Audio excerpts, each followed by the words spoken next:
All right, hello and welcome to another Expert Inside interview. My name is John Golden from Says Pop, online sales magazine and Pipeliner CRM, joining you as usual from a sunny San Diego. And today I'm delighted to be joined by Shawn Quintero, who is also in sunny San Diego. How are you doing, Shawn? Good. How are you, John? Yeah, excellent, excellent. Sean's down a bit further south of me here. Down in San Diego in South County. So, Sean is founder and CEO of Abundance Worldwide. You set out on your entrepreneurial journey straight out of college. At Abundance Worldwide, you marked by an unending drive towards scaling the company, crafting impactful coaching programs, and leading the strategic marketing direction. You have a track record of generating over a million in revenue through various coaching programs.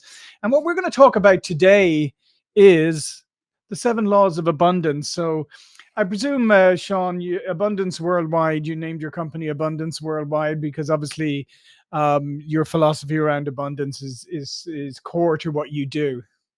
Yeah, I believe coaches can change the world with given the right resources, support, strategy that they can typically take someone from heading in one direction, coach them, consult with them, and after each session, they almost feel like a completely different, brand new person. I don't know if you've been in a coaching session where the insight is just so juicy and so deep that it leads to Mhm. pattern shifts and habit changes, which ultimately lead to life transformation and just greater meaning and fulfillment in your life. And so I fully believe a coaching session can change people's lives, and it changed my life. I remember being in an incredibly difficult, dark place, and it was a coach and a mentor who took me and helped me recognize the greatness that was within me already that I had not tapped into or that others hadn't seen in me. My life is completely different because of coaching, and I now can look at the world through a lens of abundance as opposed through a lens of trauma or pain or Mhm. scarcity. And I believe that when we are able to create abundance internationally, worldwide, across the globe, not only will we be able to have more resource available to us, but we'll have a much more meaningful, fulfilled life as well across Yeah. the board. Agreed, agreed.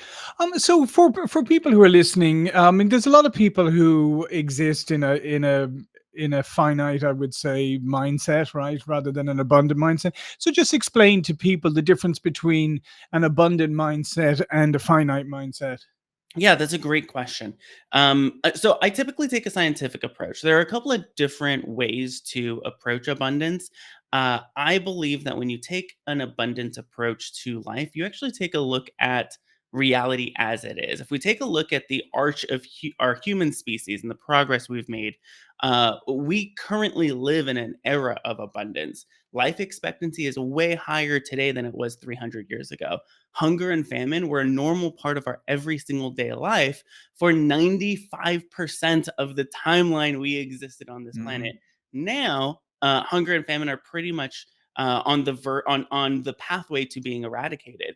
Wealth across the board has gone up. Deaths of all kinds, from accidental falls to wartime killings, has dramatically been reduced. Work hours. Most people don't remember.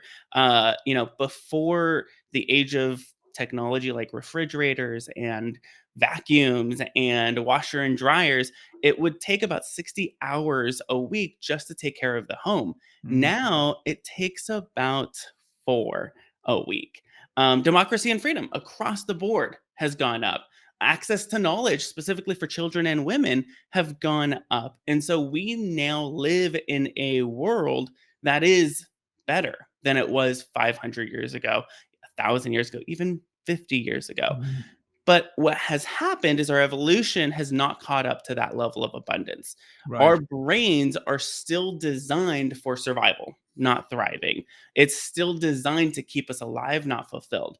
In other words, our brain scans the world 5 times a second for danger. We have to consciously and intentionally look for abundance because our brain hasn't caught up. Right. So, essentially we're doing is we're helping people calm their nervous system and access their executive functioning part of their brain, the prefrontal cortex, so that they can begin to make better decisions based off of the reality. Right now, I could contact someone across the world in seconds. Hmm. That type of technology wasn't available. Now with the Sure. disruption of I could write copy, I could create images, I can generate so much that typically took weeks, months, Hmm. even years. Now it's within seconds and minutes. And Yeah. so we have so much access now, our brains just haven't caught up. And so what abundance perspective does is it says, okay, what is reality as it is today? And how can I position my brain and my thinking and my consciousness to see that in front of Mm, me yeah. everywhere? No, that's a great definition. So let's dive into the seven laws of abundance. So let's go through them, and then we'll jump in on a couple of them. Yeah. So before we get into law number one, we have to recognize our brain's primary goal is to keep us alive. Yeah. Our the information that processes it through our brain isn't designed for accuracy; it's designed for survival. We have 180 cognitive biases. In other words, ways our brain distorts reality.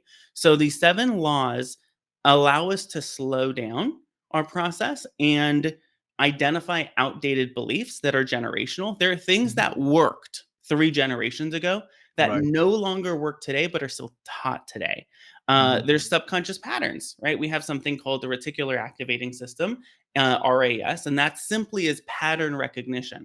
So if your pattern growing up was to see a certain type of relationship or to experience a certain type of financial scarcity, that pattern is going to continue showing up until you change that pattern. Mhm. We have something called a hormonal addiction to cortisol. That's simply stress. How many of us are so busy? We look at our phones, we look at our tablets, we look at our devices, and we go through this process where we almost self sabotage if Right. things get a little bit too light. Mhm. Why? Because our body craves what's been normalized, which is that high level of cortisol. And then we have gaps in our brain, literal holes in our brain Mhm. that form because of traumatic experiences for some of us. So the seven laws help us to again regulate, remove those outdated beliefs, recreate new patterns, and allow us to live that life of abundance. Right. So the first law is this. Um, i- if you're taking notes, write this down. You have what you're willing to ask for. The law really, when we show clients this law, oftentimes it sounds okay, cool. We have what we're willing to ask for. But we began to kind of dive deep into identifying, okay, what is it you really want? Most people have not identified what they really, really, Mhm. really, really, really, really, really want. And even when they do identify what they want, there are conditions. I want that Mhm. big house, but I Right. want that nice car, but I want this type of relationship, but and those buts begin to get in the way. So we don't rise to the level of our desires. We actually diminish to the level of our butts, if you will. Of Mhm. okay, I'm not going to want that. I'm gonna. I don't need the big house. I just need this kind of house, or I don't need that Right. kind of. Just a little smaller, just something to be comfortable. Whenever I'm Mhm. coaching someone, I'm always looking for that settling language because that is a scarcity perspective. Yeah, Why are you and settling? by the way, Sean, just to let you know, just to underline what you're saying and the importance of coaching, I always tell this story about the first time I got an executive level job, my first VP level job. I was going to be on the executive team, and I hired a coach. And to speaking to what you said, right? The coach said to me, "Okay, what do you want to do?" And I said, "I want to be the best. I want to be the best executive on the team. I want to be." And she said to me, "Yeah, that's great. Why don't you want to be the CEO?" And I said, "Well," she goes, do you think you could do that job? Do you think you could be a CEO?" And I was like, "Well, yeah, and I could probably do it better, I think." But and she goes, "Right." She goes, "Okay, well, that's going to be our goal, not this." She goes, "Yeah, yeah, you're going to be a great vice president, but our goal is to get you to CEO." And a few years later, I did take over. I was CEO of two different companies. So there you go. That's amazing. I love it. And here's what happens is once we identify what we want, we can then start asking for it in a variety of ways. We can ask of it of ourselves and say, Mm, you know what, I want this. What do I need to do in order to obtain that? We can start asking other people. I remember I live in San Diego and in Southern California. And I remember when we moved here, before moving, I was really afraid of it. And I started to ask around. I said, "Hey, I really want to do this. Have you done it before? Do you know anyone who's done it?" And as soon as I started asking people for help or for advice or for strategy on how to make it happen, uh, people began to pop up. I began Mhm. to get into conversations and realize how much easier it was going to be than Right. before. So you have what you're willing to ask for. When people say, "Hey, I don't have any clients," have you asked? Have you made offers? "Hey, I Mhm. don't have any leads." Have you put content out and asked people if they know anyone? Have you asked for referrals? If you want something, start asking for it. You Yeah. have what you're willing to ask for is law number one. Excellent. Law number two is you always have something to give. This comes into a place of abundance as well. And it comes from a beautiful poem from the Buddhist tradition, which is if you want to receive love, you may not receive it. If you want to give love, who can stop you? Right. If you want to receive kindness, you may not receive it. If you want to give kindness, who can stop you? And Mhm. so often I have clients feel stuck, and that's simply because they haven't started sowing seeds. They haven't been towing the ground, doing the thing that's in front of them, or giving from a place of value. So Yeah. I have clients write down 10 things you can give. Easiest thing is encouragement. Next easiest thing is time. Next easiest thing is your skill set from a place of consulting or coaching.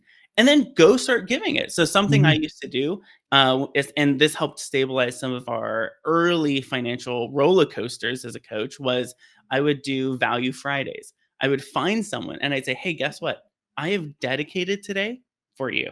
What do you need today? It's 8 a.m. You got me till 5 p.m. And I'm just going to give in this situation without any expectation of return." Can you believe how many of those people turned into referral clients, Oh, I turned can into my imagine. biggest fans, turned into clients and partners simply because I gave? Yeah. So go No, give more. that's excellent. Excellent example. Yeah, so law number 3, you always have something to give. So if you feel like you're stuck, find what you can give and start giving. Mhm. Law number 3 is your emotions fuel your abundance. The truth is your body knows more about you than your mind does. Mhm. Uh, your brain processes information, but your body actually stores that information. So you may have traumatic experiences stored somewhere in your body. One telltale sign of this is if you've ever had a hard time losing weight in a specific part of your body. Some people they store their trauma and stress in their bellies or maybe their Mhm. chest or maybe their thighs. So your emotions live within your body. Uh, the truth is your emotions don't happen to you, though. They happen for you. Right. Peace, frustration, joy, overwhelm, whether it's on the negative or positive side, whether it's the comfortable or uncomfortable emotions, they tell us something about our path towards abundance. So if you're frustrated about something, that frustration, that anger isn't a bad thing. It's helping you recognize, hey, there's a stop sign here or a yellow sign here. Mhm. Let me figure out what's causing this. If there's Mhm. overwhelm, then that is a sign that you're out of focus. It's not a bad thing. It is a sign. Yeah. If you have joy, then that like follow the joy. Something we tell our clients that I actually learned from my coach, one of my coaches, is the more fun you have, the more money you make. So Yeah, are you yeah. having fun with what you're doing? If you're not finding joy and fulfillment in it, you're always going to have a hard time doing it. Yeah, So and you're correct. Is that in that you said your body will tell you, give you messages. There's physiological and physical reactions to things, and so if you pay attention, the messages are clear. yeah. Sometimes what I'll do is encourage clients to slow down and listen to your body. Where is the discomfort? And then ask your brain to process that discomfort. Okay, brain, right? Speak to it directly. Why am I experiencing this discomfort? Why Mhm. am I experiencing this anxiety? And you can ask why questions. What I find really powerful is to give it direction. Brain, thank you for that anxiety or that fear.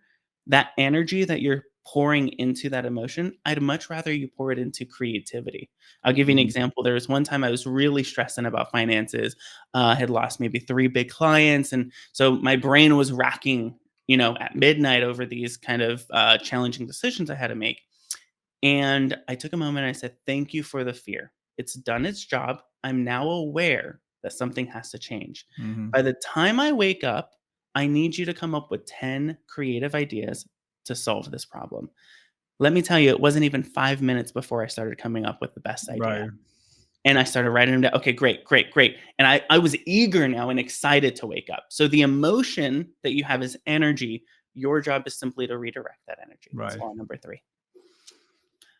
Law number 4, there is more than enough for all of us to win. Hmm. John, you winning doesn't mean Shawn loses. Yep. Shawn winning doesn't mean John Yep. loses.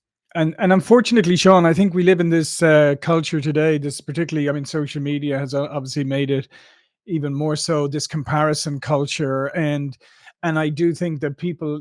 This is probably one of the toughest ones because I mean, I think people instinctively think that way. Think that if Sean's doing good, then that's somehow taking opportunities away from me. When of course that's ridiculous, and. And yeah, I think that's such a powerful thing is when you get into that mind, that finite mindset, and say there's only so many slices of this pie, or it's so different from when you're in the mindset of like there's enough for everybody, we can all win. I mean, that's our tagline at Pipeline or CRM is win together. Yeah, I love it. why doesn't everybody get to win? They should. Yeah, there's more than enough for all of us to win. So essentially, this means changing comparison, right? Hmm. Looking, that's what we naturally do. It Yep. comparison is a tool in our tool belt to help us identify if we're normal. Hmm. It's a human tool, but what happens is that comparison can kind of override our decision making because oh well they're big, I'm small, they're Hmm. successful, I'm not. Instead, change that comparison to celebration. Wow, I'm so excited for them. Even if you don't feel it, say it, Yeah. think it. I'm so excited for them. And then begin to recognize something that sounds harsh, but is actually very freeing. No one is special.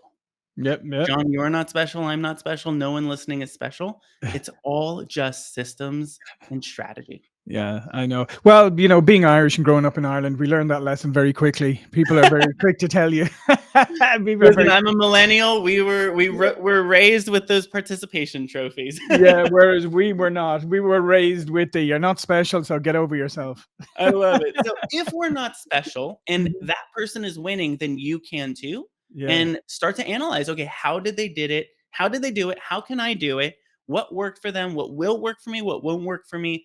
And then talk to them every single time I see someone winning. Mm, Success is attracted by success. So I'll yeah. congratulations. What's the biggest lesson you learned from this? How can I do it too? Yeah. Law number Very good. 4, more than enough for all of us to win.